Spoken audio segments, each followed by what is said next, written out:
அம்மா, அப்பப்பா, குருநாதா, இந்த காடு மேடெல்லாம் மலைந்து கால் வலிக்கிறது.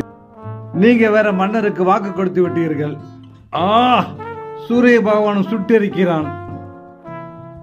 சீடா, புலம்பாமல் வா. அதோ நான் தேடி வந்த மரம். 30 ஆண்டுகளுக்கு முன்பே இதை வெட்டி என்னுடைய குருநாதருக்கு பல்லக்கு செய்யலாம் என்று எண்ணி இருந்தேன். அதற்குள் என்னுடைய குருநாதர் மறைந்து விட்டார். இப்போது மகாராஜாவிற்கு சிம்மாசனமாக மாறப்போகிறது. கொடுத்து வைத்த மரம். கல் தேக்கியே, குருவே, வணங்குகிறேன். என்னை தேடி இவ்வளவு தூரம் வந்திருக்கிறீர்கள். குருநாதா, என்ன மரம் பேசுகிறது? சீடா, அதுவும் உயிர்தானே. நம்மை போன்று எல்லா உணர்வுகளும் அதற்கும் உண்டு. கல் தேக்கியே, நீயும் 100 ஆண்டுகளுக்கு மேல் வாழ்ந்து வயதாகிவிட்டாய்.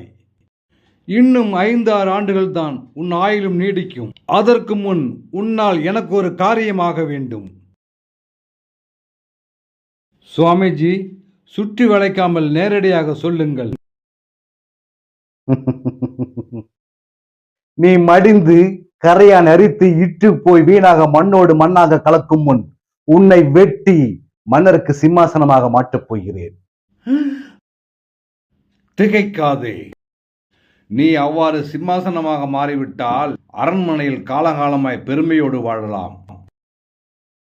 குருநாதா, 100 ஆண்டுகளுக்கு மேல் வாழ்ந்தாலும் எந்த ஒரு உயிரினமும் இயற்கையாய் மடிவதைத்தானே விரும்பும். நானும் 100 ஆண்டுகளுக்கு மேல் வாழ்ந்தாலும் ஏதோ 10 ஆண்டுகளைப் போலத்தான் உணர்கிறேன். எனக்கும் சில கடமைகள் உண்டு. அதற்காக ஒரு 3 மாதம் அவகாசம் கொடுங்கள். கடந்த அக்னி வெயிலில் என் இலையெல்லாம் உதிர்ந்து காய்ந்து பட்ட மரமாய் நாடி நரம்பெல்லாம் அருந்து போய் நிற்கிறேன். இப்போது என்னை பார்க்க எனக்கே வெறுப்பாக இருக்கிறது. 3 மாதம் கழித்து வந்தால் சற்று உயிர்ப்பித்திருப்பேன். அப்போது என்னை வெட்டி உங்களுடைய விருப்பப்படியே மன்னருக்கு சிம்மாசனம் செய்து கொடுங்கள். கல் தேக்கியே, உன்னுடைய இறுதி ஆசையை சொல்லிவிட்டாய்.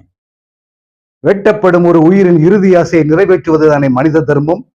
அதுவும் அரண்மனையின் சட்டமும் கூட. உனக்கு 3 மாசம் அவகாசம் தருகிறேன். நன்றி குருதேவா.